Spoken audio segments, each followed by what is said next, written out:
Do you ever scroll through social media and feel like everyone else is winning except you?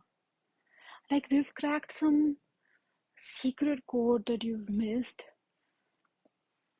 that there's something like some invisible hack that they know and I don't. You're not alone. Today, I want to talk about the comparison trap and why staying in your lane is more powerful than any $1 million strategy.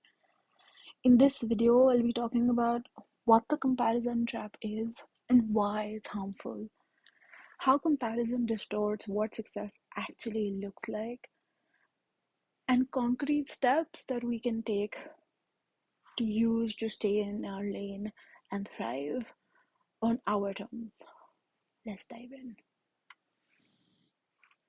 So, the comparison trap is when you measure your progress, value, or success by comparing yourself to others. It's especially tempting now with social media, the noise online, and the highlight reels that come our way every second. But this habit often leads to discouragement, self-doubt, and paralysis, not motivation. Why it's so sticky? We see only the polished highlights of other people's lives, not the struggles behind them. It's not until that I started to actually create content myself is when I started to figure that the world that we're shown online isn't completely true. It's the perfect angle. It's a certain area of the house that somebody may be showing or their studio. We're not getting to see the rest of the house. Is it clean? Is it dirty? Is it messy? Is it spick and span? Especially as a new mom, right? When I'm talking about having things organized and orderly, it's a huge struggle because you're managing so much. And not just the house or, the living space, even mentally, like we don't get to see their struggles, the fears, the mental pep talk, the emotional space that they're in. Sure, energy reaches and you can get the vibe of a creator or whatever, but essentially you don't know what's really going on, right? So it's easy to feel like, oh, this person has it all figured. So we end up comparing our behind the scenes to their highlight reel, and we forget that everyone has different circumstances, timelines, strengths, and challenges. Challenges being the most important because everyone has their own share of battles to fight, which obviously we don't get to see on a daily basis. Of course, there are people who'd like to share, be as raw and authentic as possible, but it's still not something that you get a sneak into. You know what I mean?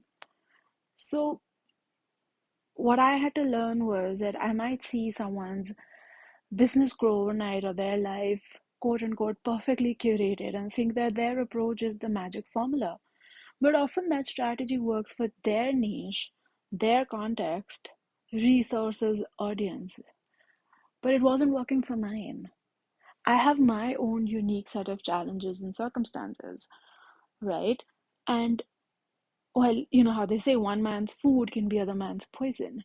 So I figured and I had to remind myself, actually, I have to almost every day, that when I stay focused on my vision, strengths, values, and goals, I am more likely to build something authentic and sustainable.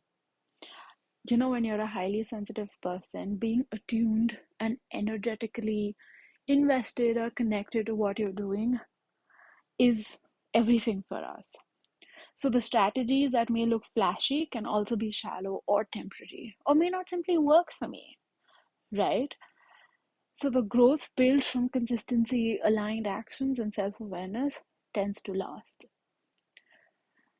So I decided to turn to these few things whenever I catch myself falling into that trap. One is to recognize and name it. The other is reframe and re-anchor. You can always sort of revisit your strategy and, shift your focus to what really matters. And then, of course, take aligned action, no matter how small. So essentially, what I'm trying to say is that comparison is a trap. It ended up stealing my joy, my creativity, and momentum. But when I committed to staying in my lane, embracing my uniqueness, taking aligned action, and measuring my own growth, I ended up reclaiming my own path.